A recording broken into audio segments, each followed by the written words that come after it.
হায়া বেড থেকে নেমে রুমের দরজা খুলে গটগটিয়ে হাঁটা শুরু করে। আশিয়ান হতভম্ব হয়ে তার পেছন পেছন দৌড়াতে থাকে। আশিয়ান দেখে হায়া তাদের বাসার ছাদে যাচ্ছে। আশিয়ান ঘাবড়ে যায়। হায়া এই বিয়ে আর তাকে মেনে নিতে না পেরে সুইসাইড করতে যাচ্ছে না তো? প্রশ্নটা মনে হতেই ভয় জেঁকে ধরে তাকে। আশিয়ান নিজের হাঁটার গতি বাড়িয়ে দেয়, কিন্তু ততক্ষণে হায়া ছাদে পৌঁছে গিয়েছে। আশিয়ানের এই ভাবনাটাও ভুল প্রমাণিত হয় যখন আশিয়ান দেখতে পায় হায়া সুইসাইড করতে নয় বরং নিজের কষ্ট বিলাস করতে ছাদে এসেছে। হায়া ছাদে রাখা দোলনায় বসে পড়ে, তারপর আপন মনে কাঁদতে থাকে। আশিয়ান তার কাছে যেতে নিয়েও চায় না, কিছুটা দূরত্ব বজায় রেখে অন্ধকারের মধ্যে দাঁড়ায় যাতে হায়া তাকে না দেখতে পায়। বেশ কিছুক্ষণ পর হায়া কেঁদে কেটে নিজেকে শান্ত করে, তারপর বসা থেকে উঠে দাঁড়ায়। আশিয়ান যখন দেখে হায়া বসা থেকে দাঁড়িয়েছে তখন সে বুঝতে পারে হায়া এখন রুমে ফিরবে।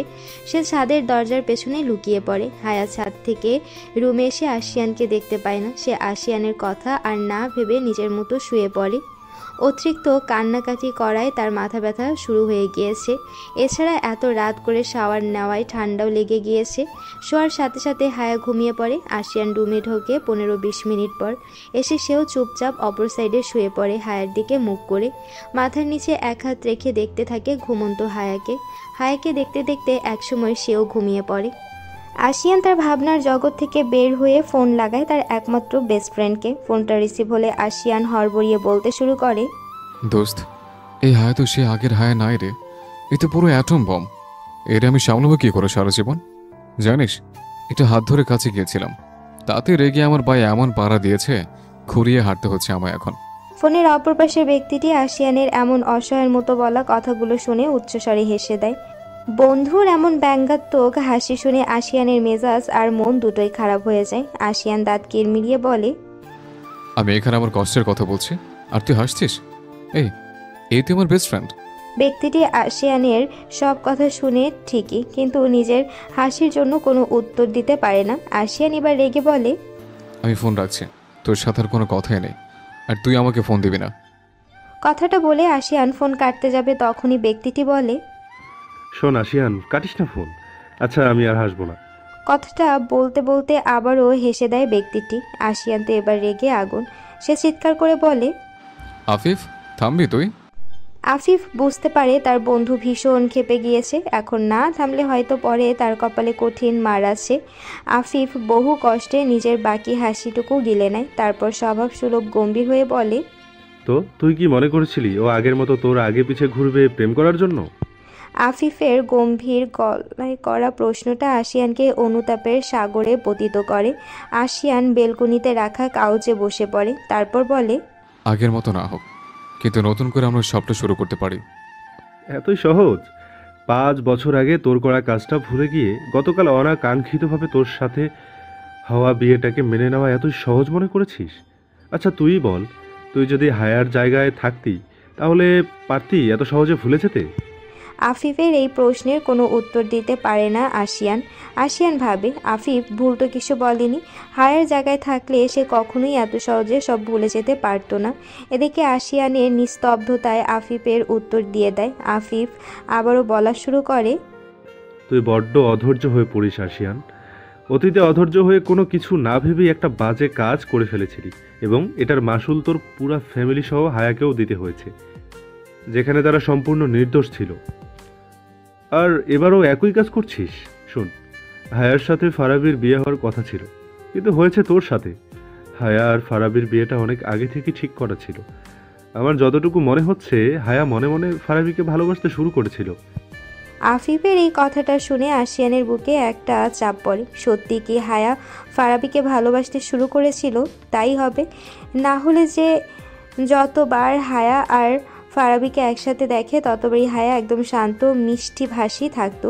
কিন্তু আশিয়ানের ক্ষেত্রে তার বিপরীত। কথাগুলো ভাবতে ভাবতে আশিয়ান অনুভব করে এক অজানা ভয় তাকে আষ্টে পৃষ্ঠে জড়িয়ে ধরেছে। সে আফিফের কথার মন দেওয়া। আফিফ বলে, যদি ভালোবেসেও থাকে তাহলে এখন আর কিছু করার নেই। হায়াকে ভুলতে হবে ফারাবিকে। এর জন্য তাকে কিছুটা সময় দেওয়া অত্যাবশ্যক। আর তোর উচিত হবে ধৈর্য ধরে হায়াকে এই সময়টুকু দেওয়া। সর্বোপরি তাদের সম্পর্কটা দীর্ঘস্থায়ী করার জন্য সময় লাগবে। তুই তোর কাজগুলো দিয়ে হায়াকে বোঝানোর চেষ্টা করবি তুই অতীতের কাজগুলোর জন্য অনুতপ্ত। বর্তমানে তুই তোর স্ত্রীকে প্রচণ্ড ভালোবাসিস এবং তার সাথে সারা জীবন থাকতে চাস। ছোট ছোট যত্ন নে। জানিস তো, নারীদের নিজের বশ করার মাধ্যমগুলো হলো তার যত্ন নেওয়া এবং ভালোবাসা। বুঝতে পেরেছিস? হুম। আশিয়ান মনোযোগ দিয়ে আফিফের পুরোটা লেকচার শোনে। আফিফের আরও কিছু কথা বলে ফোন কেটে দেয়। আফিফ ফোন কেটে দেওয়ার পরও আশিয়ান সেইখানে বসে থাকে। আফিফের কথাগুলো আশিয়ানকে অনেক কিছু ভাবতে বাধ্য করে। আসলেই সে সব কিছুতে বড্ড তাড়াহুড়া করে। সে মনে মনে প্রতিজ্ঞা করে এবার আর কোনো কিছুতে তাড়াহুড়া নয়, সম্পর্ককে স্থায়ী করার জন্য যথেষ্ট সময় দেওয়া প্রয়োজন এবং সে দিবে সময়। তার এসব ভাবনার মাঝেই সে রুম থেকে আওয়াজ পায়। আশিয়ান তড়িঘড়ি করে রুমে এসে দেখে হায়া ফ্রেশ হয়ে বের হয়ে এসেছে আর আয়নার সামনে দাঁড়িয়ে চুল আঁচড়াচ্ছে। আশিয়ান আস্তে ধীরে হায়ার কাছে গিয়ে যায়। হায়া আয়নার মাধ্যমে পেছনে দাঁড়ানো আশিয়ানকে দেখে কিন্তু কোনো রিয়্যাক্ট করে না। নিজের মতো চুলের জট খুলতে থাকে। শরীর খারাপ থাকায় মাথাটাও আঁচড়াতে ইচ্ছে করছে না হায়ার, কিন্তু মাথা না আঁচড়ালে তার ভালোও লাগে না। হঠাৎ হায়া অনুভব করে আশিয়ান তার হাতে থাকা চিরুনিতে হাত দিয়েছে। সে আয়নায় তাকালে দেখতে পায় আশিয়ান তার হাতে থাকা চিরুনিটা নিজের হাতে নেওয়ার জন্য হাত বাড়িয়েছে। হায়া আশিয়ানের দিকে ফিরে বলে, সমস্যা কি দেখছেন না আমি আঁচড়াচ্ছি, আপনি অন্যটা নেন নিজের চুল আঁচড়ানোর জন্য। আশিয়ান হায়ার কথার কোনো জবাব দেয় না, উল্টো সে হায়ার হাত থেকে চিরুনিটা জোর করে নিজের হাতে তুলে নেয়। তারপর হায়াকে ড্রেসিং টেবিলের সামনে রাখা টুলে বসিয়ে নিজেই হায়ার মাথা আশ্রিয়ে দিতে থাকে। হায়া তাকে মানা করলেও আশিয়ান শোনে না। যেহেতু হায়ার শরীর খারাপ লাগছিল তাই হায়া বেশি একটা রিয়্যাক্ট করে না। আশিয়ান সময় নিয়ে হায়ার কোঁকড়ানো চুলগুলোর জট ছাড়িয়ে চুল বেঁধে দেয়। চুল ছাড়ানো শেষ হলে আয়নায় তাকিয়ে হায়ার চোখে চোখ রেখে বলে, আমি 5 মিনিটে ফ্রেশ হয়ে আসছি, তুমি বসো। আমি আসলে পরে তারপর দুজন একসাথে যাব। হায়া তার কথা শুনে তো ঠিকই, কিন্তু তার উল্টোটা। আশিয়ান ওয়াশরুমে চলে যেতে হায়া একা একাই রুম থেকে বের হয়ে আসে। তারপর সিঁড়ি দিয়ে নিচে নেমে আসে। নিচে এসে এসে একদম অবাক হয়ে যায়, কারণ তার বাবা মা আর ভাইয়েরা এসেছে। হায়ার ইচ্ছে করে দৌড়ে গিয়ে বাবার বুকে ঝাঁপিয়ে পড়তে, কিন্তু প্রচণ্ড অভিমানের কারণে তা করতে পারে না। সিঁড়ির সাথে দাঁড়িয়ে থাকে। জাভিয়ান আবরারের সাথে কথা বলতে বলতে নজর যায় সিঁড়ির কাছে দাঁড়িয়ে থাকা তার আরেকটা জানকে। সে কথা বলা থামিয়ে তাকিয়ে থাকে হায়ার দিকে। হুট করে কথা বলা থামিয়ে দেওয়ায় সকলে জাভিয়ানের দিকে তাকালে দেখতে পায় সে এক ধ্যানে তাকিয়ে আছে। জাভিয়ানের চাহনি লক্ষ্য করে বাকিরাও সেদিকে তাকালে হায়ার দেখা পায়। জাইন হায়াকে দেখা মাত্র দৌড়ে এসে বোনকে নিজের সাথে আগলে নেয়। হায়াও ভাইকে জড়িয়ে ধরে। এখন আবার কান্না পাচ্ছে তার। ছিচকাঁদুনি লাগছে নিজেকে তার। ভাইয়ের বুকে মাথা রেখে হায়া যখন নাক টানতে ব্যস্ত তখনই সে তার মাথায় কারো কোমল হাতের স্পর্শ অনুভব করে। মাথা উঁচিয়ে তাকালে হায়া পরপর তার বাবা মা আর বড় দাভাইকে নিজের সামনে উপস্থিত পায়। জাভিয়ান কড়া গলায় বলে, আমার প্রিন্সেসকে এখন অভিমান করে আছে তার পাপার সাথে, পাপার বুকে আসবে না সে? বাবা পাগলি হায়া বুঝি আর নিজেকে আটকে রাখতে পারে। ভাইয়ের বুক থেকে সরে এসে বাবার বুকে ঝাঁপিয়ে পড়ে। সেই সাথে এতক্ষণ ধরে আটকে রাখা কান্নাটাও বের হয়ে আসে। বাবার বুকে মাথা রেখে অল্প শব্দ করে কাঁদতে থাকে হায়া। জাভিয়ান হায়ার চুলের উপর হাত বুলিয়ে দিতে দিতে বলে, কাঁদে না মা, পাপা আর আম্মু যা করেছি তা তোমার ভালোর জন্যই করেছি। আজ তো তোমার কাছে কাজটাকে খারাপ মনে হতে পারে, তো যেদিন তুমি মা হবে সেদিন বুঝবে বাবা মা কখনো সন্তানের খারাপ চায়।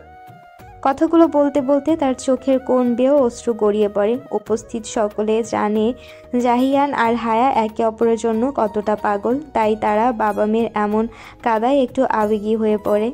জাভিয়ান বুক থেকে মেয়ের মাথা তুলে হায়ার কপালের মাঝখানে স্নেহের পরশ দেয়। তখন সে বুঝতে পারে মেয়ের শরীর স্বাভাবিকের চেয়ে একটু বেশি উষ্ণ। জাভিয়ান হায়ার গালে কপালে হাত দিয়ে চেক করলে বুঝতে পারে হালকা পাতলা জ্বর এসেছে হায়ার। মুহূর্তে জাভিয়ান অস্থির হয়ে পড়ে। মেয়ের গালে হাত রেখে বলে, মা তোমার তো দেখি শরীরে জ্বর আসলো কখন? জাভিয়ানের কথা শুনে সকলেই অবাক হয়ে যায়। জাভিয়ান হায়াকে এনে সোফায় তার পাশে বসিয়ে দেয়। হানিয়াও মেয়ের পাশে বসে তাকে বুকে আগলে নেয়।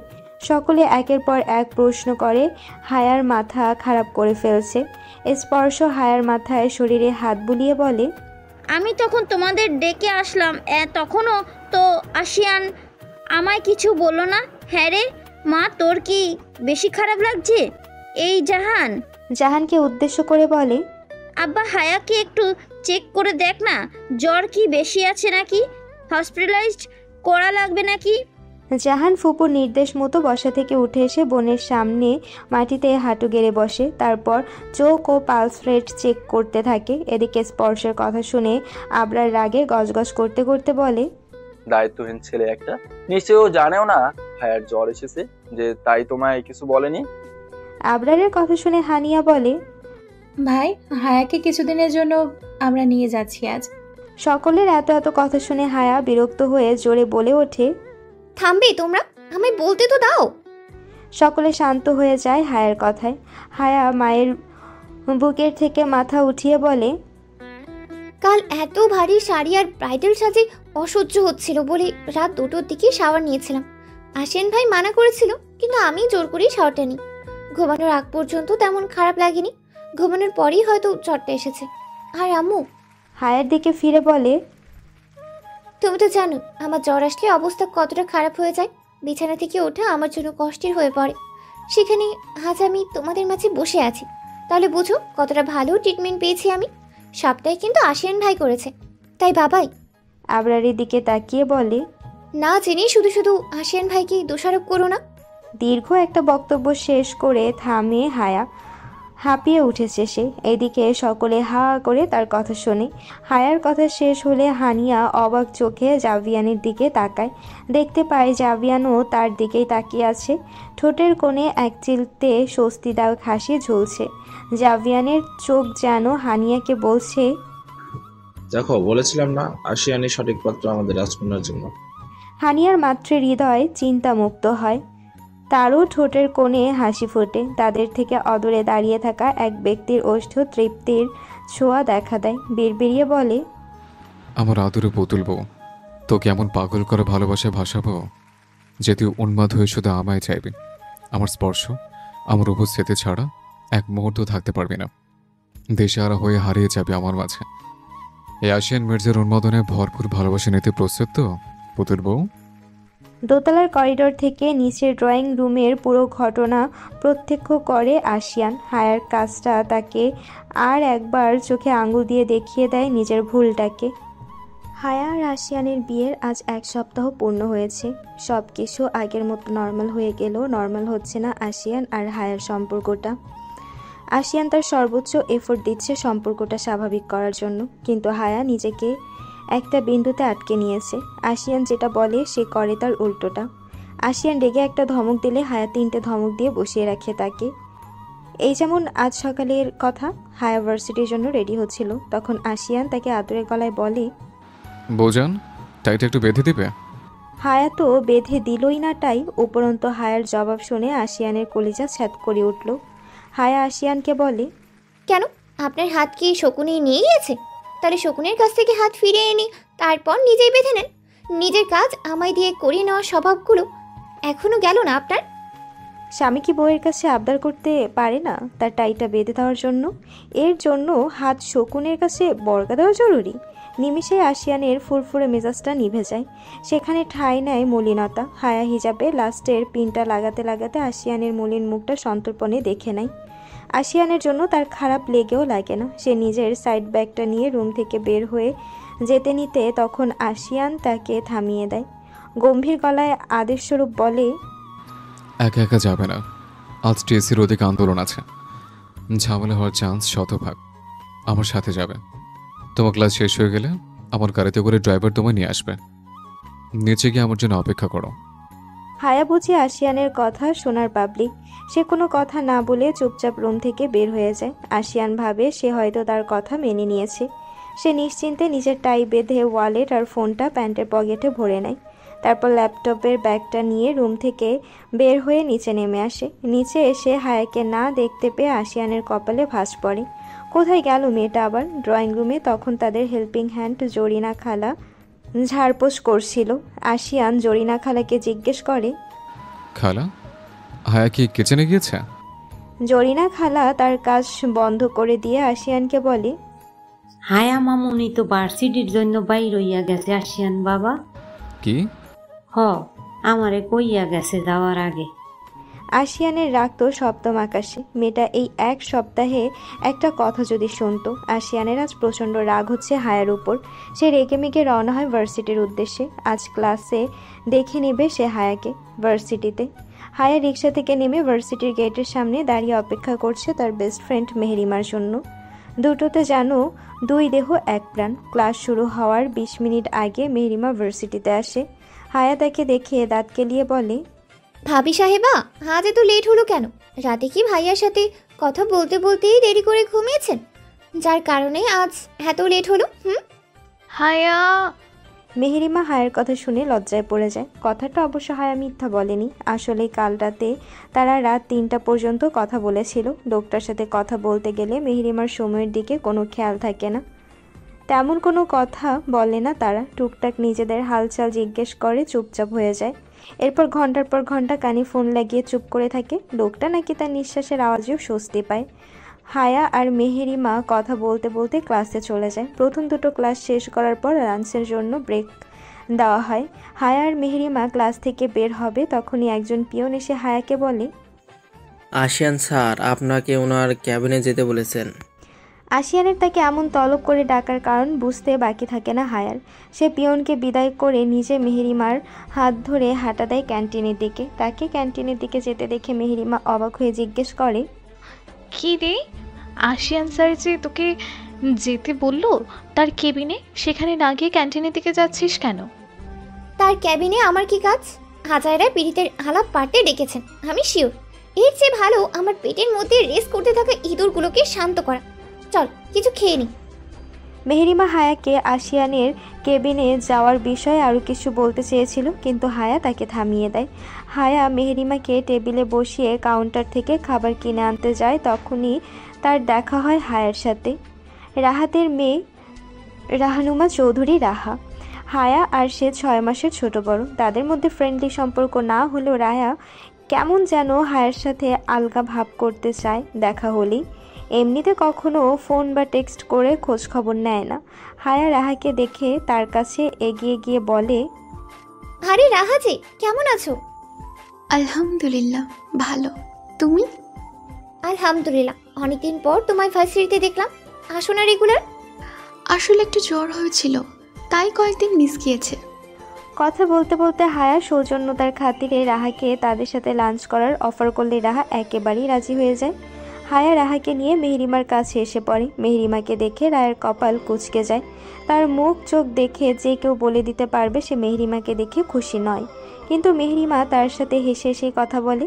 তারা তিনজন খেতে খেতে কথা বলছিল। তখনই মেহেরিমার ফোন বেজে ওঠে।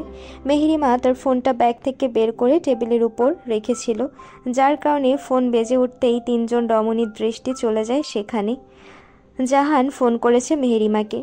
হায়া ভাইয়ের কল দেখে মিটিমিটে হেসে ভ্রু নাচিয়ে বলে, আপনার প্রিয় টমির কল এসে পড়েছে, যান চিপায় গিয়ে একটু উম্মা আম্মা দিয়ে আসুন।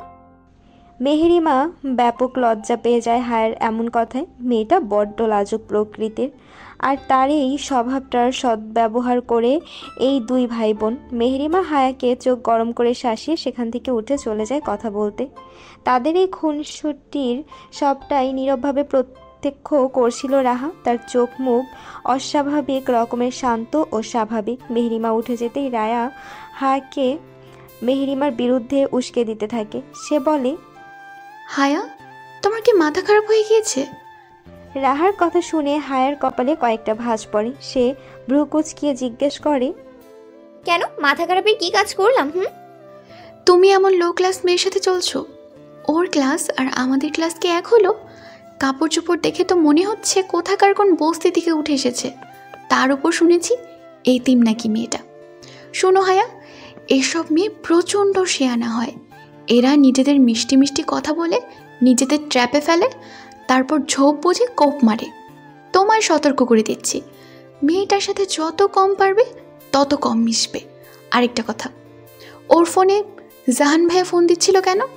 হায়া চট করে মাথা গরম করার মেয়ে না, মায়ের মতো শান্ত মেজাজের অধিকারী। কিন্তু এরা মা মেয়ে নিজেদের প্রিয়তমের কাছেই অশান্ত ও অস্থির হয়ে থাকে। হায়া কফির কাপে চুমুক দিতে দিতে রাহার সম্পূর্ণ কথাগুলো শোনে, একটা টু শব্দ পর্যন্ত করে না। বেস্ট ফ্রেন্ড সম্পর্কে এত বাজে বাজে কথা বলায় ভেতরে তার জ্বালামুখীর মতো রাগের উদ্গ্রীব হলেও তার চেহারা দেখে ভেতরের অবস্থা বোঝা মুশকিল। হায়া কফির ওয়ান টাইম কাপ থেকে মুখ তুলে রাহার দিকে তাকালে দেখতে পায় রাহার পেছনে মেহেরিমা মাথা নিচু করে দাঁড়িয়ে আছে, চোখে দিয়ে অলরেডি বর্ষণ শুরু হয়ে গিয়েছে। আসলে নেটওয়ার্ক খারাপ থাকা মেহেরিমা কথা বলতে পারেনি, আর তাদের ক্লাসের সময় হয়ে যাওয়ায় জাহান শুধু সে খেয়েছে কিনা জিজ্ঞেস করেই কল কেটে দেয়, যার কারণে রাহার প্রায় সব কথাই সে শুনতে পায়। হায়া রাহার দিকে তাকিয়ে মুখে একটা হাসি ফুটিয়ে বলে, কারণ ভাই আর মেহু রিলেশনে আছে, আর আমাদের ইয়ার ফাইনাল এক্সামের পর ওদের দুজনের বিয়ে খেতে চলেছ। কি? হ্যাঁ জানো, মেয়েটা এত বড় মিচকা শয়তান, ভেতরে ভেতরে আমার ভাইকে ভালোবেসে গুমড়ে মরে, আর আমায় একটু বলেও নি। এই মেয়ে নাকি নিজেকে আমার বেস্ট ফ্রেন্ড দাবি করে। কত বড় শিয়ানা, বুঝতে পেরেছো? কেন জানায়নি জানো? রাহার না বোধক মাথা নাড়ায়। হায়া হেয়ালি করে বলে, ওহো, তুমি জানবে কি করে? আমিই বলছি, বেয়াদবটা তোমার মতো এমন চিপ ধারণা রাখতো নিজের প্রতি, নিজেকে বামন আর ভাইকে চাঁদ মনে করতো। কথায় আছে না, বামন হয়ে চাঁদে হাত দেওয়া। আমি কেমনে কেমনে জানতে পেরে গেলাম, প্রচণ্ড রেগে গিয়ে সিদ্ধান্ত নিলাম ওকে আমার ভাবি বানিয়ে সিরিয়ালের জল্লাদ ননদের মতো কুট কাচালি করে ওকে ভাইয়ের কাছে মার খাওয়াবো। কিন্তু কপাল দেখো আমার। কথাটা ভীষণ আফসোস নিয়ে বলে হায়া, ওর বিয়ে হওয়ার আগে আমি শ্বশুর বাড়ি চলে গেলাম, ওকে মিথ্যা কথা বলে ভাইয়ের কাছে মার খাওয়ানো হলোই না আমার। কিন্তু ব্যাপার না, এটার একটা ব্যাকআপ প্ল্যান ভেবে রেখেছি আমি। শুনবে কি? রাহা উল্লুকের মতো মাথা নাড়িয়ে সম্মতি জানায়। হায়া একটা শয়তানি হাসি দিয়ে বলে, ওর মেয়ের সাথে আমার ছেলের বিয়ে দিয়ে এর প্রতিশোধ নেব আমি। ব্যাপারটা জোস না? রাহা এবারও হায়ার কথায় নিজের অজান্তে সম্মতি দেয়। হায়া নিজের ব্যাগ নিয়ে চেয়ার থেকে উঠে দাঁড়ায়, যাওয়ার আগে তীক্ষ্ণ চোখে তাকিয়ে গম্ভীর গলায় বলে, মেন্টালিটি চেঞ্জ করে কথা বলতে পারলে আমার সাথে কথা বলতে আসবে, না হলে বলার দরকার নেই। আমি মেহুকে যতটা চিনেছি এই 2 বছরে, ততটাও নিজের সম্পর্কে নিজেও জানে না। তাই বলছি, আমার ভাইয়ের হবু বউ উর্ফে আমার বেস্ট ফ্রেন্ড সম্পর্কে কিছু বলার আগে ভেবে চিন্তে বলবে। আসছি, আল্লাহ হাফিজ। কথাটা বলে হায়া মেহেরিমার হাত ধরে টানতে টানতে নিয়ে যায়। রাহা শুনতে পায় হায়া বলছে, তোর চোখের পানি বেশি হয়ে গিয়েছে না? চল, তোরে দুটো ধমক খাওয়াবো আজ ভাইয়ের থেকে। যার তার কথায় চোখের ট্যাঙ্কি খুলে দেয়, বেয়াদব একটা। এদিকে রাহা হায়ার সব কথা বুঝতে পারে একটু দেরিতে। যখন সবটা বুঝতে পারে তখন রাগে ফেটে পড়ে। সে এতটাই রেগে যায় যে তারা যেই টেবিলে বসেছিল সেটা উল্টে ফেলে দেয়। ক্যান্টিনে থাকা গুটি কয়েক স্টুডেন্টরা তার দিকে অবাক দৃষ্টি নিয়ে তাকিয়ে থাকে। আশিয়ানের আজ ভার্সিটি থেকে ফিরতে বেশ লেট হয়ে যায়। আসলে সে ক্লাস শেষ করে তার বাবার অফিসে গিয়েছিল। মাঝে মধ্যে অফিসে গিয়ে বাবার কাছে সাহায্য করে। আশিয়ান টায়ের নট ঢিলে করতে করতে সিঁড়ি বেয়ে উপরে উঠছিল, তখনই তার মা তাকে ডেকে ওঠে, আসো, হায়া আসেনি তোর সাথে? আশিয়ান পেছন ফিরে বলে, আম্মু, আমি তো অফিস থেকে ফিরছি, আর হায়ার ক্লাস সেই বিকেলে। আমার সাথে ফিরবে কিভাবে ও? ওকে তো আমি গাড়িতে পাঠিয়ে দিয়েছিলাম। ও তো বাসায় আসেনি, মনে হয় ও বাড়ি চলে গিয়েছে। কথাটা শুনে আশিয়ান রেগে যায়। মানে কি, বাপের বাড়ি যাবে ভালো কথা, তাই বলে শ্বশুর বাড়ি কাউকে জানিয়ে পর্যন্ত যাবে না? সে তার মাকে বলে, তুমি ফোন দিয়ে মাম্মামকে বলো হায়া যেন রেডি হয়ে থাকে, আমি ফ্রেশ হয়ে এসে ওকে নিয়ে আসবো। নিয়ে কেন আসবি? থাকুক কয়দিন। না, তুমি না করতে পারলে আমায় বলো, আমি মাম্মামকে ফোন দিচ্ছি। আজব ব্যাপার স্যাপার তোদের, দুজন সারাদিন লেগে থাকবি একে অপরের সাথে, আবার না দেখে একটা দিনও থাকতে পারবি না। তুই যা, ফ্রেশ হয়ে আয়, আমি দিচ্ছি ফোন। মায়ের কথা শুনে আশিয়ান রুমে চলে যায়। হাতের ব্যাগটা ঢিল মেরে বেডে ফেলে রাগে গজগজ করতে করতে শার্ট খুলতে থাকে। তার জামা কাপড় নিয়ে ওয়াশরুমে চলে যায় শাওয়ার নিতে। আশিয়ান শাওয়ার নিয়ে মাত্রই বের হয়েছে, তখনই হন্তদন্ত হয়ে তার রুমে আসে তার মা। অস্থির হয়ে বলে, আসু, হায়া তো ও বাড়িতে যায়নি রে। কি বলছো মা? হ্যাঁ, তোর মাম্মাম তো তাই বললো আমাকে। মেয়েটা তাহলে কই গেল আসু? কত রাত হয়ে গেছে, যা দিনকাল পড়েছে, আমার তো ভয়ে হাত পা কেঁপে কাঁপন দিয়ে আসছে। আশিয়ার মায়ের কথা শুনে ঘড়ির দিকে তাকালে দেখতে পায় রাত 9টা বাজতে 5 মিনিট বাকি আছে। এত রাত হয়ে গেল, কই গেল তার পুতুল বউ? আশিয়ার মাকে শান্ত করার জন্য বলে, তুমি চিন্তা করো না আম্মু, দাঁড়াও, আমি দেখছি। আশিয়ান তড়িঘড়ি করে তার ড্রাইভারকে কল লাগায়। তার থেকে জানতে পারে হায়া গাড়িতে করে বাসায় আসেনি, রিক্সা করে বাসায় আসার জন্য রওনা করেছিল। এটা শুনে আশিয়ান আরও রেগে যায়। ড্রাইভার তাকে এই বিষয় কেন জানালো না তার বকাঝকা করে।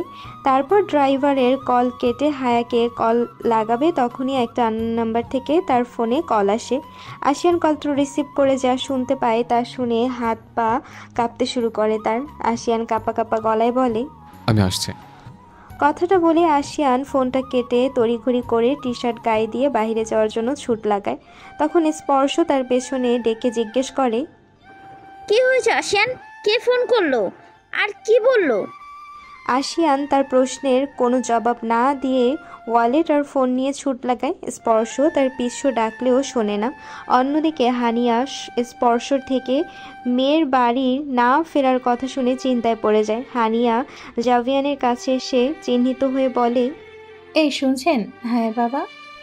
জাভিয়ান ল্যাপটপে আঙ্গুল চালাতে চালাতে বলে, বলো, শুনছি। হায়া নাকি এখনো বাসায় ফিরেনি। সে এখন একা নেই হানি, তার সাথে তার হাজবেন্ড আছে। তুমি আশিয়ানের উপর ভরসা করতে পারছো না এখনো? আশিয়ান বাসায় একা এসছে। আশিয়ান নাকি হায়াকে বিকেলেই হায়াকে ড্রাইভারের সাথে বাসায় পাঠিয়ে দেয়, আর ও ভাইয়ের অফিসে চলে যায়। কিন্তু বাসায় এসে দেখে হায়া আসেনি। আপু আমায় ফোন করেছিল তালুকদার বাড়িতে হায়া এসেছে নাকি জানতে। কি বললে আম্মু? হানিয়া পেছন ঘুরে দেখে তার ছোট ছেলে জাইন দাঁড়িয়ে আছে, চোখ মুখ অস্বাভাবিক রকমের ভীত। জাইন দ্রুত পদে বাবা মায়ের রুমে ঢুকে মায়ের সামনে দাঁড়িয়ে অস্থির হয়ে জিজ্ঞেস করতে থাকে, আম্মু কি বললে? পুতুল এখনো বাসায় ফিরেনি মানে? কোথায় গেল তাহলে? জানি না রে বাবা, তোর সোনামা ফোন দিয়ে আমায় এটুকুই বলল। জাইন জাভিয়ানের কাছে এসেছিল অফিসের একটা প্রজেক্টের বিষয়ে কথা বলতে। রুমে প্রবেশের আগে দরজায় দাঁড়িয়ে সে হানিয়ার কথাগুলো শুনে ফেলে। কথাটা শুনে অস্থির হয়ে যায়। দুই ভাইয়ের কলিজার টুকরো হায়া। জাইন দৌড়ে নিজের রুমে গিয়ে হায়াকে কল লাগাতে থাকে, কিন্তু হায়া ফোন রিসিভ করে না। বাঁচতে বাঁচতে কেটে যাচ্ছে। হায়াকে ফোনে না পেয়ে সে আশিয়ানের নাম্বারে কল লাগায়। আশিয়ানের ফোনে কল ঢোকার সাথে সাথে অপর পাশ থেকে এক নারী কণ্ঠ বলছে, আপনি যেই নাম্বারটিতে কল দিয়েছেন তার এই মুহূর্তে ব্যস্ত আছে, কিছুক্ষণ পর আবার করুন, ধন্যবাদ। জাইন লাগাতার কয়েকবার কল করে আশিয়ানের নাম্বারে, কিন্তু প্রতিবারই তাকে ব্যস্ত দেখাচ্ছে। জাইন পুনরায় বাবা মায়ের রুমে এসে পড়ে। তারপর তাদের দুজনকে বলে, বাবা, আম্মু পুতুলের নাম্বারে ফোন দিয়েছিলাম, কিন্তু পুতুল ফোন ধরছে না। আশিয়ান ভাইয়েরও নাম্বারে কল দিয়েছিলাম, তার নাম্বারও ব্যস্ত বলছে। হানিয়া এবার কেঁদে দেয় মেয়ের টেনশনে। এমনিতেই মেয়েকে আজ পর্যন্ত নিজের কাছে ছাড়া করেনি কখনো। এই এক সপ্তাহ তারা যে কিভাবে মেয়েকে ছাড়া থেকেছে সেটা শুধু তারাই জানে। জাভিয়ান তো প্রতিদিন রাতে মেয়ের ঘরে গিয়ে বেশ কিছুক্ষণ বসে থেকে তারপর রুমে এসে শোয়। জাভিয়ান হানিয়াকে বলে হায়ার সব ফ্রেন্ডকে কল করতে, আর সে জাইনের সাথে বের হয়ে যায় হায়াকে খুঁজতে। হানিয়ার কান্নার আওয়াজ পেয়ে বৃদ্ধ রোজি বেগম নিজের রুম ছেড়ে বের হয়ে তাদের রুমে আসে বহু কষ্ট করে। বয়স হয়েছে তার অনেক, এছাড়া বিভিন্ন রোগ বালাইয়ের কারণে এখন তেমন হাঁটাচলা করতে পারে না। আদিপ মাহবুব মারা যাওয়ার পর ভদ্রমহিলা যেন একটু তাড়াতাড়ি বুড়িয়ে যাচ্ছেন। রোজি বেগম এসে হানিয়ার পাশে বসে তাকে কান্নার কারণ জিজ্ঞেস করল। হানিয়া তাকে হায়ার নিখোঁজের কথা জানান এবং কান্না করতে থাকে। রোজি বেগম তাকে শান্ত করাতে থাকেন। রাত 12টার দিকে জাহান জাইয়ান আর হানিয়াকে ফোন দিয়ে বলে মির্জা বাড়িতে যেতে এবং হায়া তার সাথেই আছে। হায়াকে পাওয়া গিয়েছে শুনে সবাই স্বস্তির নিঃশ্বাস ফেলে। তারপর জাভিয়ান হানিয়াকে বাসা থেকে পিক করে মির্জা বাড়ির উদ্দেশ্যে রওনা হয়। রাত 10টা থেকে 12টা পর্যন্ত জাভিয়ান আর জাইন হায়াকে বিভিন্ন জায়গায় খুঁজছিল। আশিয়ানরা বাসায় ফেরে রাত 12:30টায়।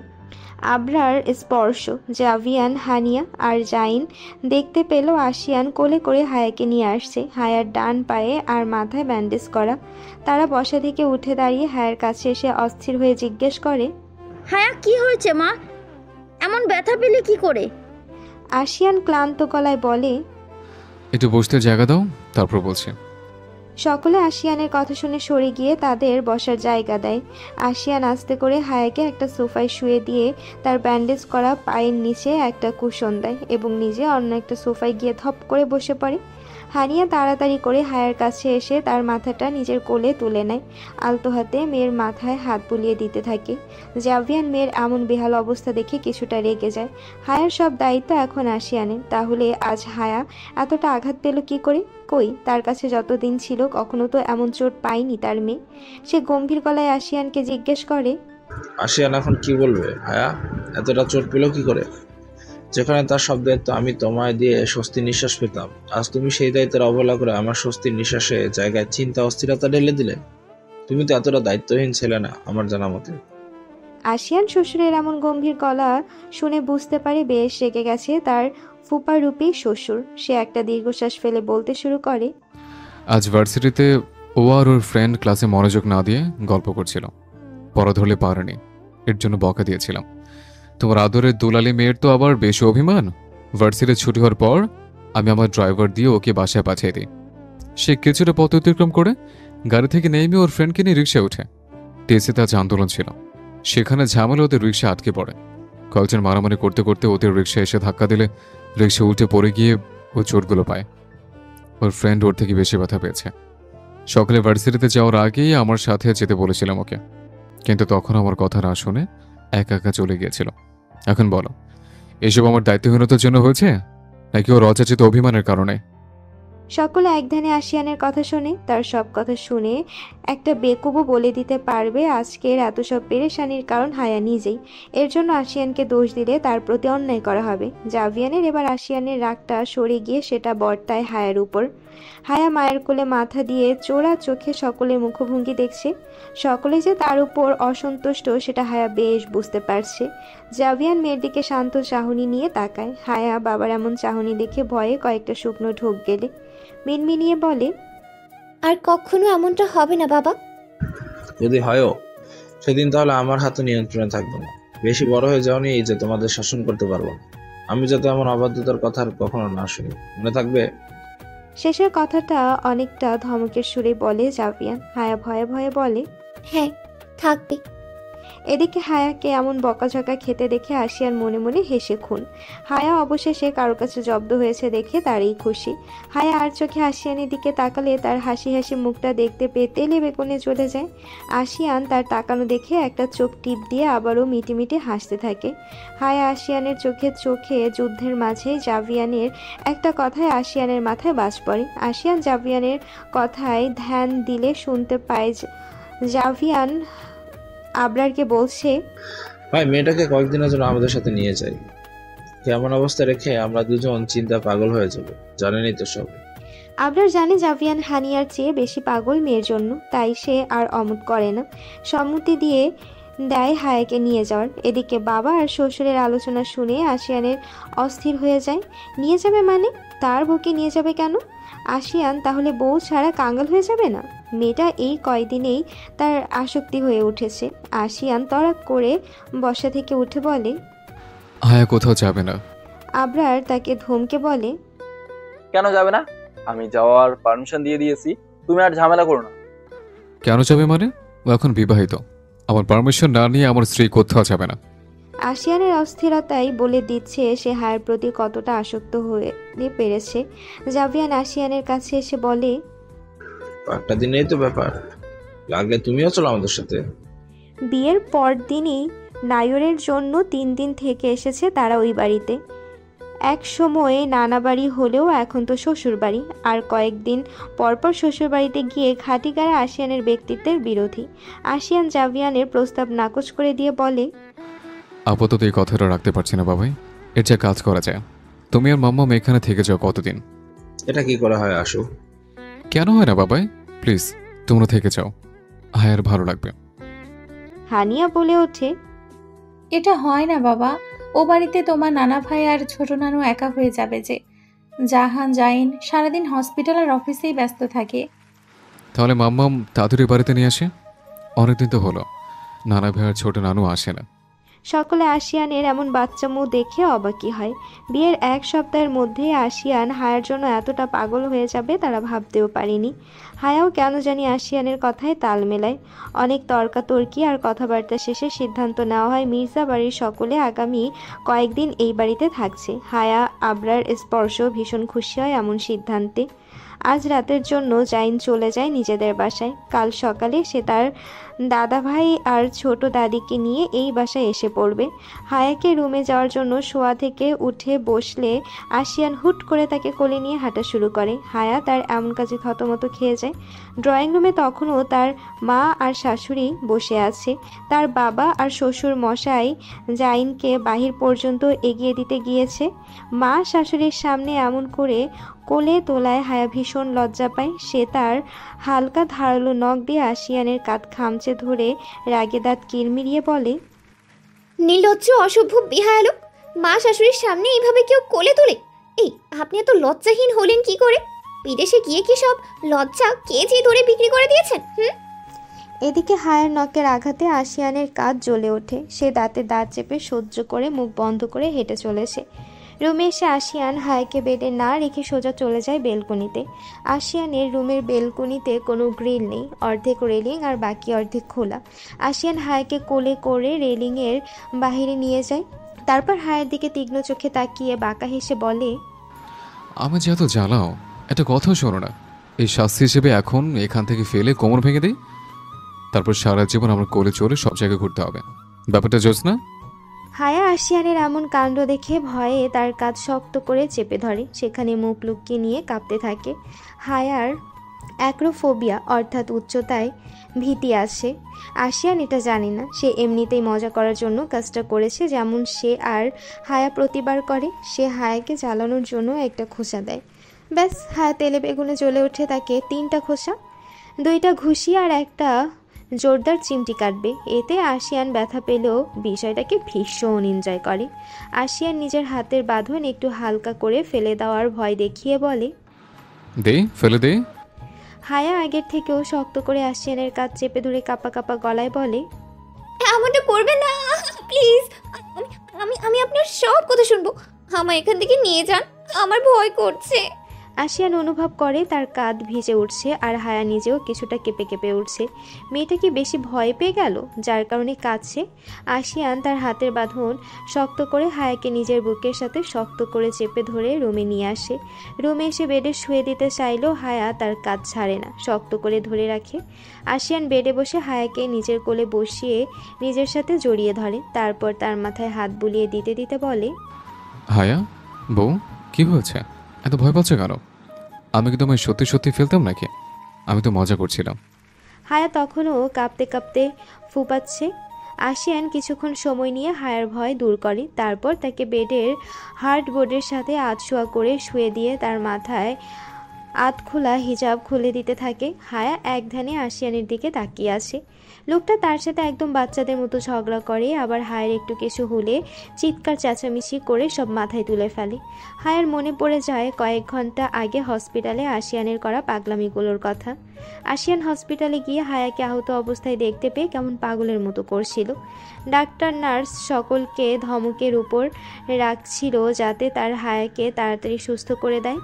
হায়ার ব্যথায় রাতে জ্বর আসতে পারে বলে একজন নার্স ডাক্তারের নির্দেশ মোতাবেক তাকে ব্যথা উপশম ইঞ্জেকশন দিতে আসলে তখনও তাকে এক প্রকার হুমকি দিয়ে আশিয়ান বলে, ও যাতে ব্যথা না পায় এমনভাবে দিবেন, নাহলে আপনার নামে কমপ্লেন করব হসপিটাল অথরিটির কাছে। তারপর হায়ার কাছে এসে তাকে নিজের বুকে টেনে নিয়ে আদুরে গলায় বলে, অল্প একটু ব্যথা পাবে শোনা, একদম পিঁপড়া কামড়ানোর মতো, খুব তাড়াতাড়ি হয়ে যাবে, ভয় পাবে না। হ্যাঁ, আর ব্যথা পেলে আমায় বলবে, আমি ওনার নামে কমপ্লেন করব। আশিয়ান এমনভাবে কথাগুলো বলে যেন হায়া 5 বছরের ছোট্ট বাচ্চা। নার্সটি আশিয়ানের এমন কাণ্ডে হেসে দেয়। নার্সের হাসি দেখে হায়া লজ্জায় পড়ে গিয়েছিল। তখন হায়া ভাবনার জগৎ থেকে বের হয়ে দেখে আশিয়ান তার হিজাব খুলে দিয়ে তার মুখ হাত ভেজা কাপড় দিয়ে মুছে দিয়েছে। আশিয়ান কাবার থেকে হায়ার চেঞ্জ করার জন্য একটা লেডিস ফটো আর ধুতি সালোয়ার নেয়। তারপর হায়ার কাছে এসে বলে, একা চেঞ্জ করতে পারবে নাকি আম্মু বা মাম্মামকে ডেকে দিব? হায়া সংক্ষিপ্ত উত্তর দেয়, একা পারবো। শিওর? আশিয়ান জামা কাপড়গুলো ওয়াশরুমে রেখে আসে। তারপর হায়াকে ওয়াশরুমে নিয়ে গিয়ে রেখে আসে। জাহানের গাড়ি এসে থামে মেহেরিমার হোস্টেলের সামনে। মেহেরিমা আর চোখে একবার জাহানকে দেখে নিয়ে সিট বেল্ট খুলতে থাকে। তারপর আস্তে করে বলে, আসছি। কথাটা বলে তাড়াতাড়ি বের হয়ে আসতে চায় গাড়ি থেকে, কিন্তু বিধিমাম গাড়ির ডোর লক করা। মেহরিমা ডোর না খুলতে পেরে জাহানের দিকে ফিরে ক্ষীণ স্বরে বলে, ডোর আনলক করে দিন, আমি বের হব। জাহান সামনে তাকে নিঃশব্দে দীর্ঘশ্বাস ফেলল। চোখে মুখে কঠিন এক অভিব্যক্তি খেলা করছে। গলার স্বর গম্ভীর করে বলে, আজ না গেলে হয় না। মেহরিমার হৃদয় যেন এক লহমায় ছন্দপতন করলো। বুকের ভেতর দম চাপা শূন্যতা, হাত পা কেঁপে উঠল অজান্তেই। পেটের মধ্যে এক অজানা আশঙ্কায় মোচড় দিল। মনে হলো শরীরের প্রতিটা কোষ থরথর করে কাঁপছে। নিজেকে স্থির রাখা যেন অসম্ভব হয়ে উঠল তার জন্য। জাহান এবার সোজাসুজি মেহরিমার দিকে তাকায়, চোখে চোখ রেখে দৃঢ় অথচ কোমল গলায় বলে, মেহু, তোমাকে দূরে যেতে দেওয়াটা যেন নিজেরই একটা অংশ ছিঁড়ে ফেলার মতো লাগছে। মন কিছুতেই মানতে চাইছে না। তুমি দূরে গেলে আমার সমস্ত পৃথিবীটাই ফাঁকা ফাঁকা লাগে। কবে তুমি পার্মানেন্টলি আমার কাছে থাকবে মেহেরিমা? লাস্টের কথাটা ভীষণ আবেগীয় গলায় বলে জাহান। মেয়েটাকে সে প্রয়োজনের চেয়ে একটু বেশি ভালোবেসে ফেলেছে, তাই তো আজ তাকে এমন আহত দেখে জাহানের বুকটা বড্ড জ্বলছে। এই জ্বলন কমাতে পারবে এই আদুরে মেয়েটার একটুখানি ভালোবাসাময় স্পর্শ, কিন্তু তা যে এখন সম্ভব না সেটা জাহান ভালো করেই জানে। এদিকে জাহানের এত আবেগপূর্ণ কথায় মেহরিমার চোখে পানি এসে পড়ে। আজ পর্যন্ত কেউ তাকে এত গুরুত্ব দেয়নি। জাহান তাকে সবসময় এতটা স্পেশাল ফিল করায়। নিজের চোখের পানি জাহানকে দেখাতে চায় না বলে মেহরিমা সহসা নিজের মাথা নিচু করে নিল। কিছুক্ষণ সময় নিয়ে মেহরিমাকে নিজেকে স্বাভাবিক করে, তারপর ধীর স্থির কণ্ঠে বলে, রাত বাড়ছে, এখন না গেলে পরবর্তীতে আসমা ঘুমিয়ে গেলে হস্টেলের দরজা খুলে দেওয়ার লোক পাবো না। আর যাই। জাহানের বুক চিরে আরও একবার দীর্ঘশ্বাস বের হয়ে আসে। সে ঔষধের প্যাকেটটা মেহরিমার দিকে এগিয়ে দিয়ে বলে, ঔষধগুলো ঠিক করে নিবে সবগুলো। রাতে জ্বর আসতে পারে, তাই নর্মাল প্যারাসিটামল নিয়ে নিবে একটা। একটু থেমে তারপর বলে, বেশি খারাপ লাগলে আমায় অবশ্যই কল দিবে। এটা ভেবে বসে থাকবে না আমি ঘুমিয়ে পড়েছি। আজ সারা রাত ঘুম ধরা দিবে না আমার চোখের পাতায়। যাও এখন। কথাটা বলে জাহান প্যাকেটটা মেহরিমার কোলের উপর রেখে অন্যদিকে ফিরে গাড়ির ডোর আনলক করে দেয়। মেহরিমা তড়িঘড়ি করে বের হতে নিবে, তখনই জাহান পুনরায় তাকে ডেকে ওঠে। মেহেরিমা। মেহরিমা তার দিকে ফিরে জবাব দেয়, জি। জাহান তার মাথাটা সিটে এলিয়ে দিয়ে মেহরিমার দিকে তাকিয়ে থাকে। মেহরিমাও এক দৃষ্টিতে তার দিকে তাকিয়ে থাকে। জাহানের চোখ জোড়ায় মেহরিমা নিজের জন্য সীমাহীন ভালোবাসা দেখতে পায়। জাহান নিস্তব্ধতা ভেদ করে বলে, তোমার কপালে নিজের ঠোঁট ছুঁয়ে দিতে মন চাচ্ছে ভীষণ করে, কিন্তু আমি এটা করব না। আমি তোমাকে আমার প্রথম স্পর্শ হালাল করে দিতে চাই। যাও এখন। আমি ডাকলে আর পেছন ফিরে তাকাবে না। মেহরিমার চোখে পুনরায় পানি এসে পড়েছে। সে মাথা নিচু করে সম্মতি জানিয়ে ডোর খুলে বের হয়ে আসে।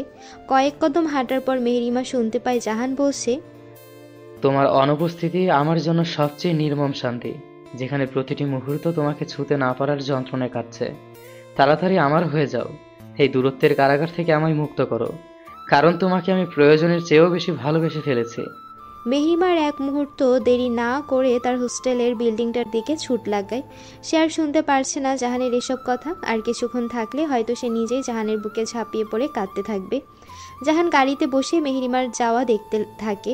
মনটা তার কয়েকদিন ধরে কেমন নেগেটিভ ফিলিংস দিচ্ছে। মনে হচ্ছে হারাতে চলেছে তার প্রিয় কাউকে। ও আমার বাবুরা বউ, আমার ইনা মিনা টিনার বাপ, শোনেন না, কলটা ধরেন না। এই জাইন ভাই, আমি তো আপনাকে হার্ট করার উদ্দেশ্যে বলিনি। আপনি আমার কথা না বুঝে রাগ করে আমার সাথে কথা বলা বন্ধ করে দিয়েছেন।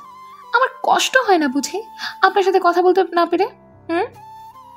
এই জাইন ভাইয়ের বাচ্চা, বহুত তেল মারছি। তুই যদি এক্ষুনি ফোন না রিসিভ করছিস তাহলে কালই আমি আম্মুর ভাইয়ের ছেলের সাথে এঙ্গেজমেন্ট করে ফেলবো। আমি লাস্ট বার কল দিচ্ছি। গত এক সপ্তাহ ধরে জাইন আদিবাকে ইগনোর করে আসছে, কথা বলছে না ঠিক করে। এর মধ্যে আজ 3 দিন হলো ফোনটাও রিসিভ করছে না। আদিবা এতক্ষণ জাইনকে মিষ্টি মিষ্টি করে টেক্সট করলেও শেষে আর মেজাজ ধরে রাখতে না পেরে লাস্টে টেক্সটটা করে। জাইন এতক্ষণ আদিবার মেসেজগুলো দেখে মিটিমিটে হাসলেও এখন আর চুপ করে থাকতে পারে না। চুপ করে থাকা মানে তার ভবিষ্যৎ বাচ্চার মাকে অন্যের বাচ্চার মা বানিয়ে দেওয়া হবে।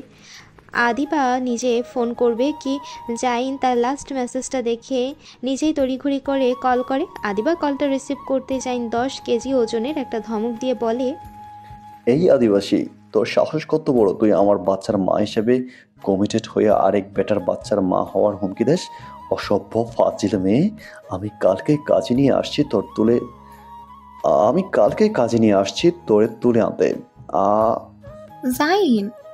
আদিবার মিষ্টি কণ্ঠে নিজের নাম শুনে জাইন কিছুক্ষণের জন্য থমকে যায়। জাইন অনুভব করে তার হার্টবিট অনেক বেশি ফাস্ট দৌড়াচ্ছে, কপালের পাশ দিয়ে শুরু ঘাম বেয়ে পড়ছে। এমনটা হচ্ছে কেন? কেমন অস্থির অস্থির লাগছে তার। নিজের অস্থিরতা কমাতে জাইন দ্রুত পায়ে হেঁটে বেলকনিতে চলে আসে। শীতল বাতাসে নিজের উত্তপ্ত দেহ মন শান্ত করার ব্যর্থ চেষ্টা করে। আদিবা মৃদু গলায় আবার বলে, জাইন শুনছেন? হুম। এমন করছেন কেন আপনি আমার সাথে? আমি কি সেদিন আপনাকে হার্ট করতে ওই প্রশ্নটা করেছিলাম? আপনি আমায় বোঝেন না কেন? আমি জাস্ট এমনি প্রশ্নটা জিজ্ঞেস করেছিলাম, আর আপনি বরাবর মতো উল্টাপাল্টা একটা বুঝে আমায় কষ্ট দিচ্ছেন। আমার এখন লাগছে আপনি আমায় ভালোই বাসেন না। আপনার এককালের আবেগ, আমি আবেগের দুনিয়া থেকে বের হয়ে বাস্তবতা চিনতে শিখেছেন বলে আমায় এখন আর ভালো লাগছে না আপনার। আপনি যদি আমায় ভালোই বাসতেন তাহলে এতদিন আমার সাথে কথা না বলে আমায় কষ্ট দিতে পারতেন না। কথাগুলো বলতে বলতে আদিবা কেঁদে দেয়। তার কান্নাময় শব্দ না হলেও তার নাক টানার আওয়াজে জাইন বুঝতে পারে আদিবা কাঁদছে। আদিবার তার ভালোবাসাকে আবেগ বলায় জাইন রাগ করলেও আদিবার কান্নায় রাগটা গিলে নেয়। পরে এর শোধ তুলবে। এখন যদি রাগ দেখায় তাহলে সব কিছু আরও ঘেটে যাবে। এমনিতেই সে একটু বেশি রিয়্যাক্ট দেখিয়ে ফেলেছে সেদিনের ঘটনাটা নিয়ে। জাইন বেলকনিতে রাখা কাউচে বসে গায়ে এলিয়ে দেয়। সেখানে রাখা টি টেবিলের উপর আদিবার বাচ্চাকালের একটা ছবি ফ্রেম তুলে নিয়ে সেটার দিকে তাকিয়ে বলে, আমি কি করে তুই বুঝবি তুই আমার আবেগ না, বরং আমার শখের নারী? আদিবার টিস্যু বক্স থেকে একটা টিস্যু উঠিয়ে নিয়ে সেটা দিয়ে নাক মুছে বলে, আমায় এতদিন কষ্ট দেওয়ার জন্য সরি বলেন। সরি। এখন সারা রাত ধরে কথা বলবেন। আমি যদি কথা বলতে বলতে ঘুমিয়েও পড়ি তাও আপনি কথা বলে যাবেন। আদিবার এই কথাটা শুনে জাইনের কপালে ভাঁজ পড়ে। আদিবা ঘুমিয়ে গেলে সে কথা বলবে কার সাথে? প্রশ্নটা সে আদিবাকেই করে ফেলে। তুই ঘুমিয়ে গেলে আমি কার সাথে কথা বলবো? তোর ভূতের সাথে? দরকার পড়লে তাই করবেন। এতদিন আপনার জন্য যে আমি রাত জেগে আমার অস্ত্র ঝরিয়েছি, আর আপনি একদিন না ঘুমিয়ে থাকতে পারবেন না? ঘুমাসনি কেন? আমি কি ধরে রেখেছিলাম নাকি নিষেধ করেছিলাম ঘুমাতে? হ্যাঁ, যদি তুই আমার কাছে থাকতি তাহলে এক কথা ছিল, তখন না আমি ঘুমাতাম আর না তোকে ঘুমাতে দিতাম। কিন্তু আমার কাছে না থেকেও তোর ঘুম হয়নি বলে তুই আমাকে দোষারোপ করতে পারিস না। জাইনের এমন লজিকবিহীন কথা শুনে আদিবার এবারও মাথা ঘুরে যায়। আদিবাকে চুপ থাকতে দেখে জাইনের ঠোঁটের কোণে হাসি ফুটে। বরাবরের মতো এবারও সে আদিবাকে ঘোল খাওয়াতে পেরে নিজের প্রতি নিজেই খুশি হয়। জাইন গলা খাকারি দিয়ে বলে, শোন, তুই বললেই তো তোর প্রতি আমার ভালোবাসা আবেগ নামে কনভার্ট হয়ে যাবে না। আল্লাহ চাইলে এই দুনিয়ায়ও ও পরকালে তোকে জাহিন তালুকদার হায়াতেরই হতে হবে। ভাইয়ের বিয়েটা হয়ে গেলে আমি 1 মাস অপেক্ষা করব না, তোকে আমার রানী করে নিয়ে আসবো। তারপর আমি প্রমাণ করব আমার অনুভূতিগুলোর নাম আবেগ নাকি ভালোবাসা। ট্রাস্ট মি জান, বিয়ের 10 মাসের মাথায় তোর কোলে আমার বাচ্চা না রাখতে পারলে আমি নিজের নাম পাল্টে ফেলবো। এখন ফোন রাখ বেয়াদ্দপ মহিলা, ঘুম পাচ্ছে আমার। আর তুইও ঘুমা, কাল আসছি দেখা করতে ভার্সিটিতে আর তোকে চটকানো মারতে। কথাটা বলে জাইন খট করে ফোনটা কেটে দেয়। আদিবা উল্লুকের মতো হা করে ফোনটা কানে ধরে বসে আছে তখনও। নিস্তব্ধ রাতের নিজস্ব আলিঙ্গনে ঢাকা পড়ে গেছে গোটা শহর। নিদ্রার মায়াজালে জড়িয়ে আছে ধূলি মলিন পথঘাট, অলস বাতাস আর ক্লান্ত আলোক বিন্দুগুলো, যা এখন নিভে আসতে চায়। মানুষের কোলাহল থেমেছে বহু আগে। শহরের বুক জুড়ে কেবল নিঃশব্দতায় গভীর সুর বাজছে। রাত এখন তার শেষ প্রহরে। দূর আকাশের গহীনে মিলিয়ে গেছে চাঁদের আবেশ। তারাগুলো যেন একে একে চোখের পাতা ভারী করে ফেলছে। সময়ের পাখা কাঁপিয়ে ধীরে ধীরে এগিয়ে আসছে নতুন দিনের আভাস। আর মাত্র 3 প্রহরের অপেক্ষা। তারপর পূর্ব দিগন্তে ছড়িয়ে পড়বে সূর্যের সোনালি পরশ, আর ঘুম ভাঙা পৃথিবী আবারও নেমে পড়বে তার চিরচেনা ছন্দে। নিদ্রার স্নিগ্ধ শাসনে সব কিছু স্তব্ধ, শুধু ব্যতিক্রম কয়েকটি আত্মা, যারা সময়ের নিয়ম উপেক্ষা করে অন্য এক যাত্রায় নিমগ্ন। তাদেরই একজন আশিয়ান। রাতের গাঢ় অন্ধকার যখন স্বপ্নের দেশে সবাইকে নিয়ে গেছে, তখন সে জেগে আছে নিদ্রাহীন এক প্রহরীর মতো, পাহারা দিচ্ছে তার হৃদয়ের রাজপ্রাসাদে শায়িত এক রানীকে, হায়াকে। ছায়া হায়া বিছানায় শুয়ে আছে, জ্বরে নিস্তেজ হয়ে, মুখটা ফ্যাকাশে, ঠোঁটের রং ম্লান, কপালে বিন্দু বিন্দু ঘাম জমেছে। আশিয়ান হাত বাড়িয়ে হায়ার ললাটে রাখে। হায়ার শরীরের তাপমাত্রা স্বাভাবিক দেখে তার এতক্ষণ ধরে আটকে রাখা শ্বাসটা ছেড়ে দেয়। আশিয়ান হায়াকে খাবার খাইয়ে দিয়ে তার মেডিসিনগুলো দিয়ে ঘুমাতে বলে নিজে ফ্রেশ হতে চলে যায়। আশিয়ান ফ্রেশ হয়ে এসে দেখে হায়া ঘুমিয়ে পড়েছে। সে নিজেও কিছু খেয়ে নিয়ে সোফায় বসে স্টুডেন্টদের ক্লাস টেস্টের খাতা কাটতে থাকে। 2 ঘন্টা কাজ করার পর আশিয়ান অনুভব করে তার শরীর আর চলছে না, একটু রেস্ট চাচ্ছে। তখন সে খাতাগুলো গুছিয়ে রেখে বিছানায় এসে শুয়ে পড়ে। অভ্যাস অনুযায়ী সে শুয়ে পড়ে হায়ের উপর এক হাত রেখে। তাকে জড়িয়ে ধরলে হায়ের গায়ের অস্বাভাবিক তাপমাত্রা টের পায়। জ্বরের ওষুধ খাওয়ানোর পরও জ্বর এসে পড়েছে। আশিয়ান কি করবে? তার অসুস্থ বউকে বিনা সেবায় ফেলে রেখে ঘুমাতে পারে? একদমই না। পুনরায় শোয়া থেকে উঠে মগে পানি নিয়ে এসে হায়ের মাথায় জলপট্টি দিতে থাকে। 1 ঘন্টা জলপট্টি দেওয়ার পর হায়ের জ্বর ছেড়ে দেয় শরীরের ঘাম দিয়ে। আশিয়ান ভেজা তোয়ালে দিয়ে হায়ের হাত পা মুছিয়ে দিয়ে তারপর পাশে এসে শুয়ে পড়ে। কপালে হাত রেখে ঘুমানোর চেষ্টারত আশিয়ানের পিলে তখন চমকে যায় যখন একটা নরম তুলতুলে উষ্ণ হাত তার বুক স্পর্শ করে। আশিয়ান ঠাস করে চোখ খুলে দেখে হায়া ঘুমের ঘোরে তার বুক হাতাচ্ছে। একটু পর হায়া নিজেই আস্তে ধীরে আশিয়ানের বুকে এসে নিজের মাথা রেখে এক হাত দিয়ে তাকে জড়িয়ে ধরে। নিমেষে আশিয়ানের ঠোঁটের কোণে এক চিলতে স্নিগ্ধ হাসি ফোটে। আশিয়ানও 2 হাত দিয়ে শক্ত করে জড়িয়ে ধরে প্রাণপ্রিয় স্ত্রীকে। তারপর হায়ের চুলের ভাঁজে ঠোঁট ছুঁয়ে দেয়। আশিয়ান হায়ের কানের কাছে মুখ এনে ফিসফিসিয়ে বলে, আমার অবাধ্য পুতুল বউ, তোমার অসভ্য বর তুমি ভীষণ ভালোবাসে। সে তার অতীতের কৃতকর্মের জন্য মন থেকে অনুতপ্ত। সে তোমায় এত তাড়াতাড়ি ক্ষমা করে দিতে বলছে না, কিন্তু তোমাকে ভালোবাসার অধিকার চাইছে। আমি জানি আমার ভুলগুলো তোমার মন অভিমানের কালো মেঘ তৈরি করেছে, কিন্তু আমি সে মেঘ সরিয়ে সেখানে ভালোবাসার উজ্জ্বল আলো ছড়িয়ে দেব, এবং এটা খুব শীঘ্রই হতে চলেছে। জান, ভার্সিটি যাওয়ার সময় পেরিয়ে যাচ্ছে, তাও মেয়ে রুম থেকে বের হচ্ছে না দেখে মুনতাহা বেগম মেয়ের রুমের সামনে এসে উপস্থিত হলেন। উদ্দেশ্য মেয়েকে ডেকে তুলে ভার্সিটিতে পাঠানো। মুনতাহা পরপর কয়েকবার মেয়ের দরজায় করাঘাত করলেও তার মেয়ে দরজা খোলেন না। এক পর্যায়ে জোরে জোরে দরজায় হাত দিয়ে বাড়ি দিতে থাকেন আর মেয়ের নাম ধরে ডাকতে থাকেন, রাহা, এই রাহা, দরজা খুলছিস না কেন মা? ভার্সিটিতে যাবি না আজ? দরজা খোল। এমন আরও বহু কথা বলে মেয়েকে ডাকতে থাকেন, কিন্তু রাহা তার ডাকে কোনো সাড়া দেয় না। মুনতাহা বেগমের গলার আওয়াজে তার স্বামী রাহাত ও কলেজ পড়ুয়া ছেলে রায়হান নিজেদের রুম থেকে বের হয়ে আসে। যদিও তারা দুজন নিজেদের গন্তব্যে যাওয়ার জন্য ঘর থেকে বের হচ্ছিল, কিন্তু মিসেস চৌধুরীর এমন চিৎকার করা শুনে তারা রাহার রুমের সামনে আসেন। রাহা তার মাকে জিজ্ঞেস করে, মা, কি হয়েছে? তুমি আপুর ঘরের দরজায় এত জোরে জোরে আওয়াজ করছো কেন? রাহা তো স্ত্রীকে একই প্রশ্ন করে। মুনতাহা তাদের আর্দ্র গলায় জবাব দেয়, কাল ভার্সিটি থেকে বাসায় ফিরে সে যে ঘরে দৌড় দিয়েছে, রাতের খাবারটাও খায়নি। সকালেও ভার্সিটি যাওয়ার সময় হয়ে যাচ্ছিল দেখে এসে ডাকা শুরু করি, কিন্তু এত ডাকার পরও রাহা দরজা খুলছে না। কথাটা বলতে বলতে ভদ্রমহিলা ঝরঝরিয়ে কেঁদে দেন।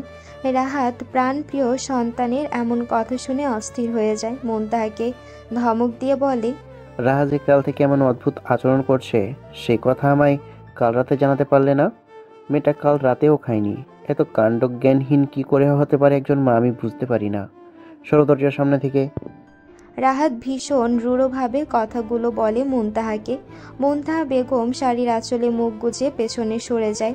রাহাত রাহার দরজার সামনে এসে বেশ কয়েকবার করাঘাত করে, কিন্তু রাহা এবারও কোনো জবাব দেয় না। সে এবার রায়হানকে উদ্দেশ্য করে বলে, দরজা ভাঙতে হবে মনে হচ্ছে। রায়হান, তুমি আমার সাথে কাঁধ মেলাও। রায়হান মাকে আরেকটু দূরে দাঁড় করিয়ে দিয়ে বাবার সাথে কাঁধ মিলিয়ে রাহার রুমের দরজা ভাঙতে শুরু করে। অল্প সময়ের মধ্যেই দরজা ভেঙে তার রুমে প্রবেশ করে। তারা রুমে প্রবেশ করে দেখতে পায় রুমের অবস্থা ভীষণই করুণ। একটা জিনিসও আস্ত নেই রুমের। সাথে এও দেখতে পান তাদের মেয়ে ফ্লোরে অজ্ঞান হয়ে পড়ে আছে। মুনতাহা দৌড়ে মেয়ের কাছে গিয়ে মাথার সমীপে বসে পড়ে। মেয়ের মাথা নিজের কোলে তুলে নিয়ে কাঁদতে কাঁদতে ডাকতে থাকে, রাহা, ও রাহা, মা আমার, চোখ খুল মা, কি হয়েছে তোর? রাহাত ও রায়হানও কয়েকবার রাহাকে ডাকে, কিন্তু রাহা যে অজ্ঞান। রাহাত মুনতাহাকে বলে, ওকে আমার কাছে দাও, আমি বেডে নিয়ে গিয়ে শুয়ে দিচ্ছি। মুনতাহা স্বামীর কথা মতো মেয়েকে তার দিকে বাড়িয়ে দিলে রাহাত তাকে কোলে তুলে বেডে নিয়ে গিয়ে শুয়ে দেয়। তারপর রাহার হাত পা চেক করে দেখে ঠান্ডা হয়ে বরফ হয়ে গিয়েছে। সে রায়হানকে বলে, তোমার ডাক্তার আঙ্কেলকে ফোন করে আসতে বলো আমাদের বাসায় যত তাড়াতাড়ি সম্ভব। আর তুমি মুনতাহাকে উদ্দেশ্য করে বলে, তেল গরম করে নিয়ে আসো, হাত পা প্রচণ্ড ঠান্ডা হয়ে পড়েছে রাহার। রায়হান আর মুনতাহা নিজেদের কাজে লেগে পড়ে। মুনতাহা সরিষার তেল গরম করে নিয়ে এসে মেয়ের হাতে পায়ের তালুতে মালিশ করে দিতে থাকে। আর রায়হান তাদের ফ্যামিলি ডক্টরকে ফোন করে তাদের বাসায় আসতে বলে দেয়। ডাক্তার আসার পূর্বেই রাহার জ্ঞান ফিরে আসে, কিন্তু দুর্বলতার কারণে কিছু বলতে পারছে না। ডাক্তার তার চেক আপ করে জানায়, বিপি প্রচণ্ড লো, খাওয়া দাওয়া ঠিক মতো করে না দেখা যাচ্ছে। আর যা বুঝতে পারছি শারীরিক অসুস্থতার থেকে মানসিকভাবে কোনো কাজে ভীষণ ডিস্টার্ব। প্রপার কেয়ার না করলে যে কোনো সময় বড় কিছু ঘটে যেতে পারে। আমি ওষুধ লিখে দিয়ে যাচ্ছি, সেগুলো রেগুলার খাওয়ান। আরও মানসিক আপসাদ থেকে দূরে করার চেষ্টা করুন। কথাগুলো মুনতাহা ও রায়হানের উদ্দেশ্যে বলে ডাক্তার। তারপর কিছু ওষুধ প্রেসক্রাইব করে দিয়ে চলে যায়। রাহাত রায়হানকে ওষুধগুলো পাঠিয়ে দিয়ে মুনতাহাকে রাহার জন্য খাবার আনতে পাঠিয়ে দেন। মুনতাহা বেগম রাহার জন্য খাবার নিয়ে এসে রুমে ঢুকতে ঢুকতে শোনেন রাহাত বলছে, তুমি আজ পর্যন্ত যা চেয়েছো পাপা তাই তোমাকে এনে দিয়েছে, এবারও তাই হবে। তুমি খাওয়া দাওয়া করে নিজেকে ফিট করে তুলো, সামনে যে গ্র্যান্ড অনুষ্ঠান আছে। রাহাত তার একটা হাত দিয়ে বাবার ডান হাত ধরে উঁচু করে সেটাই চুম্বন করে অসুস্থ গলায় বলে, I love you, Papa. You're the best Papa in the world. রাহাতও মেয়ের কপালে স্নেহের পরশ দিয়ে বলে, papa also love you much princess. Muntaha তাদের কথার কিছুই বোঝে না, আর না সেই বিষয়ে তেমন একটা মাথা ঘামায়। সে ঘরে ঢুকতে ঢুকতে বলে, হ্যাঁ, সব ভালোবাসা তো পাপার জন্যই। মাম্মা তো বানের জলে পিছিয়ে এসেছে না। থাক, আমার কাউকে ভালোবাসা লাগবে না। যখন মাম্মা আকাশের স্টার হয়ে যাব তখন ভালোবাসার জন্য আমি খুঁজো। রাহাত হাসি মুখে মুনতাহার সবটা কথা শুনলেও শেষের কথাটা তার কেন জানি ভালো লাগে না। নিমেষেই তার হাসি হাসি মুখটা গাম্ভীর্যতার আড়ালে ঢেকে পড়ে। মুনতাহা খাবারের প্লেট নিয়ে এসে তাদের সম্মুখে দাঁড়ালে রাহাত তার জায়গা ছেড়ে উঠে গিয়ে সেখানে মুনতাহাকে বসার জন্য জায়গা করে দেয়। মুনতাহা মেয়েকে আস্তে করে বসিয়ে দিয়ে তাকে খাইয়ে দিতে থাকে। রাহাত তাদের থেকে বিদায় নিয়ে নিজের অফিসে চলে যায়। আশিয়ান ভার্সিটিতে যাওয়ার জন্য রেডি হচ্ছে। ড্রেসিং টেবিলের সামনে দাঁড়িয়ে টাই বাঁধতে বাঁধতে আয়নার মাধ্যমে হায়াকে দেখছে, যাকে কিনা তারই ফুপিরুপির শাশুড়ি খাইয়ে দিচ্ছে। টাই বাঁধা শেষ করে চুলে চিরুনি ব্রাশ করতে করতে হায়ার খাওয়া হয়ে যায়। হানিয়া তাড়াতাড়ি করে হায়াকে ওষুধগুলো খাইয়ে দিয়ে হুড়মুড়িয়ে ঘর থেকে বের হয়ে যায়। বাইরে যাওয়ার আগে মেয়ে আর তার জামাইকে পার্সোনাল স্পেস দিয়ে যায়। সে আর চোখে খেয়াল করছিল আশিয়ান তার কাজগুলো আস্তে ধীরে করছিল। শাশুড়ি চলে যাওয়ায় আশিয়ান কিছুটা খুশি হয় বটে। সে সম্পূর্ণ রেডি হয়ে হায়ার সামনে এসে দাঁড়ায়। বেড সাইড টেবিল থেকে ফোনটা তুলে পকেট ভরে হায়ার দুই গাল চেপে ধরে টুপ করে তার ললাটে চুম্বন করে। তারপর মাথায় হাত বুলিয়ে দিয়ে বলে, ভালো মেয়ের থাকবে, সময় করে খাওয়া দাওয়া করবে আর ওষুধ খাবে। আর কতগুলো পড়া দিয়ে যাচ্ছে, অবশ্যই সময় সেগুলো শেষ করে রাখবে। আমি এসে ধরবো, মনে থাকবে। হায়া বুঝি এত বাধ্য, সে চটপট করে বলে, না আমি অসুস্থ না, তাহলে পড়বো কেন? নো পড়াশোনা, অনলি রেস্ট। আশিয়ান চোখ গরম করে বলে, টেনে দেব থাপ্পড় যদি কথা না শোনো। যা বলেছে তাই করবে। হায়া ভেঙচি কেটে বলে, আমার বাবা এখন আমার কাছে আছে। আপনি আমায় থাপ্পড় মারলে আমিও বাবার সাথে চলে যাব। তখন আপনি হাত পা ছড়িয়ে কান্না করবেন। কথাটা ফানি ছিল, কিন্তু আমার হাসি পেরো না। দাঁড়াও, আমি বাবাইকে বলে যাব, তারপর সেই তোমাকে ঘাট ধরে পড়াবে। কাল ঝাড়ি খেয়েও লজ্জা হয়নি। আশিয়ান হায়ার মুখের উপর কিছুটা ঝুঁকেছিল। হায়া তার কথা শুনে তাকে ধাক্কা দিয়ে নিজের সামনে থেকে সরিয়ে দিয়ে বলে, জানতো অসভ্য লোক, শুধু ঝগড়া করার পায়তারা। আশিয়ান হাত ঘড়িতে তাকালে দেখে তার ক্লাসের সময় হয়ে যাচ্ছে। আশিয়ান হায়াকে জ্বালানোর জন্য একটা শক্তপোক্ত চিমটি কেটে তার ল্যাপটপ ব্যাগ নিয়ে পগার পার। হায়ার পায়ে ব্যথা থাকায় সে সাথে সাথে উঠে দাঁড়িয়ে আশিয়ানের পিছু নিতে পারে না, তাই সেখানেই বসে চেঁচিয়ে বলে, সামনে পাই একবার। খামচে যদি আপনার চেহারা আফগানিস্তানের রিলিফ ম্যাপ না বানিয়ে দিয়েছি, তাহলে আমার নামও জেসমিন তালুকদার হায়া না। লাঞ্চ ব্রেকের আগে লাস্ট পেশেন্টটা দেখা শেষ করে জাহান। পেশেন্টটাকে বিদায় দিয়ে জাহান চোখের চশমাটা খুলে চেয়ারে গা এলিয়ে দিয়ে বসে। চোখ বন্ধ করে কিছুক্ষণ সেভাবেই বসে থাকে। হঠাৎই মস্তিষ্কে নিউরনগুলো বিদ্রোহ করে বলে ওঠে, তোর মায়াবতীর কথা ভুলে গেলি জাহান? অসুস্থ মেয়েটার খোঁজ খবর নেওয়ার জন্য তুই ছাড়া আর কেউ নেই যে। জাহান তড়াক করে চোখ খুলে টেবিলের এক কোণে পড়ে থাকা ফোনটা তুলে মেহেরিমাকে কল দেয়। একটা রিং হওয়ার সাথে সাথে কলটা রিসিভ হয়ে অপর পাশ থেকে কোকিল কণ্ঠী সুরে শোনা যায়,